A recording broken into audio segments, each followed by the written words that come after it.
Friend good morning. তোমরা সবাই কেমন আছো? আশা করি তোমরা সবাই ঠাকুরের দয়া সবাই ভালো আছো। আমরা সবাই ভালো আছি।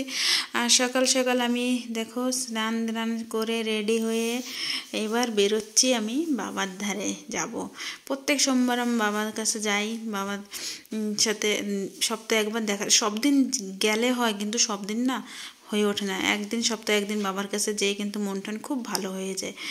আর যেহেতু আমার বাবা পাশেই, বেশি দূরে নাই, যাব। এই যে গুছাই নিয়েছি বাস্কেটে করে, সব এক এক করে গুছায়ে এইবার আমি বেরোয় পড়বো বাবার উদ্দেশ্যে। এই দেখো চলে যাচ্ছি আমি এখন।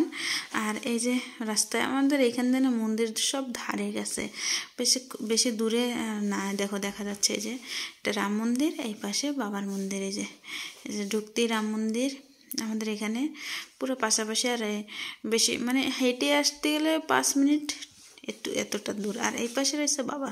চলো তোমাদের দেখাচ্ছি এক এক করে। আমি সব একটু আগে যাব বাবার কাছে, সামনে যেহেতু বাবা, তারপরে রাম মন্দিরে যাব। দেখো আমার বাবারে দেখো ভালো করে, কি সুন্দর লাগছে না দেখতে। আর আমি একটু দেরি করে আসার কারণটা হলো না, একটু দেরি করে আসলে না ফাঁকা থাকে, বাবা আরামসে বসে সুন্দর করে পূজা দেওয়া যায়। ওই জন্য আমি ইচ্ছা করে দেরি করে আসি। আর মেন কারণ হচ্ছে দুধটা একটু দেরি করে আসে তো আমাদের, ওই জন্য আমি একটু দেরি করে আসি। দেখো খুব সুন্দর ফাঁকা ছিল, পুজো দিয়ে আমি এবার চলে এসেছি এবার রাম মন্দিরে। আমাদের এখানে রাম মন্দিরটা না পুরো উমরকোটে, আমরা উমরকোটে থাকি, উমরকোটের মধ্যে সব থেকে সুন্দর হয়েছে রাম মন্দিরটাই। দেখো কত সুন্দর লাগছে, দেখো তোমাদের দেখাচ্ছি। আর এটা না পুরো কাঁচ দিয়ে করা, কত সুন্দর লাগতেছিল না মন্দিরটা। এবার চলে এসছে মন্দির থেকে পূজা দিয়ে, এই যে দুধ বসা দিচ্ছে বেশ জাল দিতে। আর এদিকে আমি একটু চা করে নিয়েছি আর বিস্কুট নিচে পাশে। আর এদিকে হাঁড়িতেও দুধ বসাচ্ছে। হাঁড়িতে দুধ বসাচ্ছে কিসের জন্য তোমরা তো বিকেলে সব টের পাবা। আর এদিকে ডাল চাল এই যে ধুয়ে গুছিয়ে নিয়েছি একটু। এদিকে দুধটা উতরাইলে তারপরে দুই পাশে দুইটা জিনিস বসাই দেবো। হাঁড়িতে দুধ ফুটতেছে এটা আলাদা করে, আর এটা হচ্ছে ঘরের জন্যে। আর ওদিকে আমি চা খেয়ে, দুধ গরম হয়ে গেছে নামায় এবার রান্না বসা দিছি। এসে ঝটপট করে দুইটা রান্না বসা দিছি। মানে মন্দির যেয়ে আসতে আসতে 11:30 হয়ে গেছে।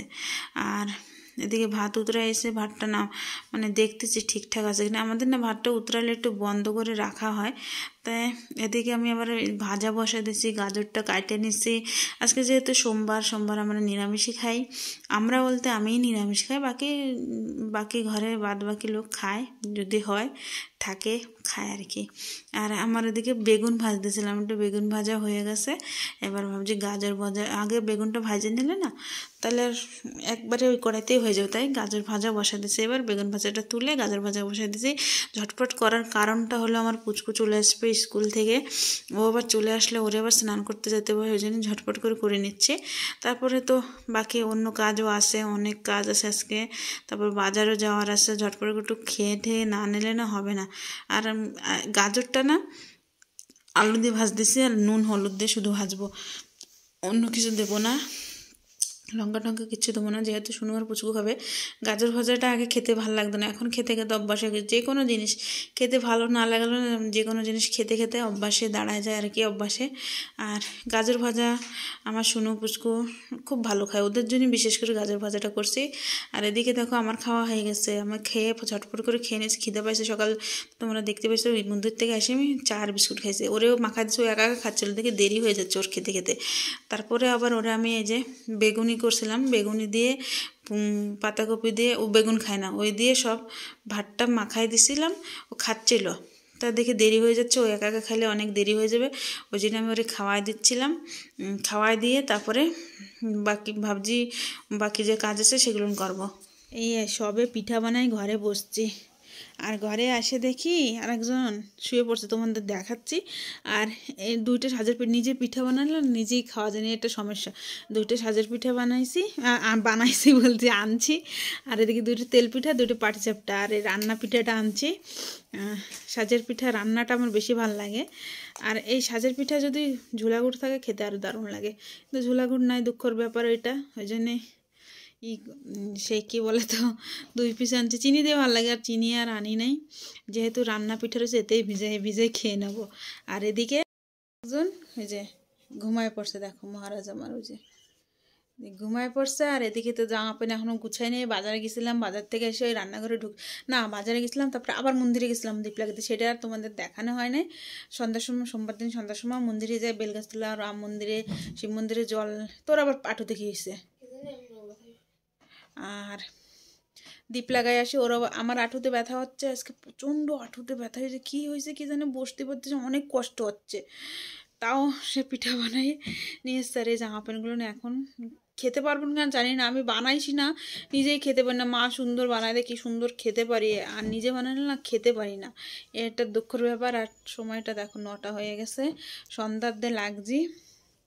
তাও আমার শাশুড়ি অনেকটা সাহায্য করছে এবার, নাহলে প্রত্যেকবার না বানাইতে বানাইতে আমার মাথা টাথা ফেটে যায়। এবার মা তেল পিঠা বাটি চেপটা বানাইতে লাগছে, আমি গুলাই ঠোলা রেখে বাজারে গেছিলাম, দেখে আসে ভাজা শুরু করে দিচ্ছি। তারপরে আমি অনেক সময় লাগে না এগুলো ভাজতে এক এক করে। আর এইবার আর মানে আমি এসে তারপরে সাজের পিঠা বানাইছি, ভাজছি, সবাই খেতে দিছি, তারপর রাঁধছি, রাঁধতে ঠান্ধে এই সব এসে, নাহলে 10টা বেজে যেত। ওটুকু যদি করে না, আমি বলছি আমার শরীরটা ভালো লাগতেছে না, আজকে একদিনই করবো না।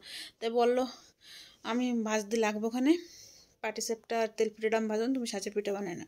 নাহলে আমি ভাবছিলাম এক একদিন এক একটা করবো। পাটা প্রচণ্ড ডিস্টার্ব করতেছে, কী হয়েছে কে জানে, এই বয়সে যদি মাথা ব্যথা হয় তাহলে বয়স হলে কী করবো বুঝতে পারতেছি না। আর পিঠাটা খেতে পারবো কি না জানি না, গন্ধতে আমার পেট ভরে যায়, বানাইতে বানাইতে গন্ধতেই পেট ভরে যায়, খেতে পারি না। হ্যাঁ, বানাইতে বানাইতে ঘরের বউরটা বানাইতে বানাইতে খাওয়া যায়। মা ফার্স্টে বলছিল টেস্ট করলাম, কি না বাড়ির বউরটা খাওয়া যায় নাকি ওরকম। তো আজকে ভিডিওটা আমি এখানে এন্ড করতেছি। ভিডিওটা যদি তোমার ভালো লাগে, তোমাদের ভালো লাগে, তাহলে লাইক করো, চ্যানেলে যারা নতুন সাবস্ক্রাইব করে একটু সাপোর্ট করো। বাই।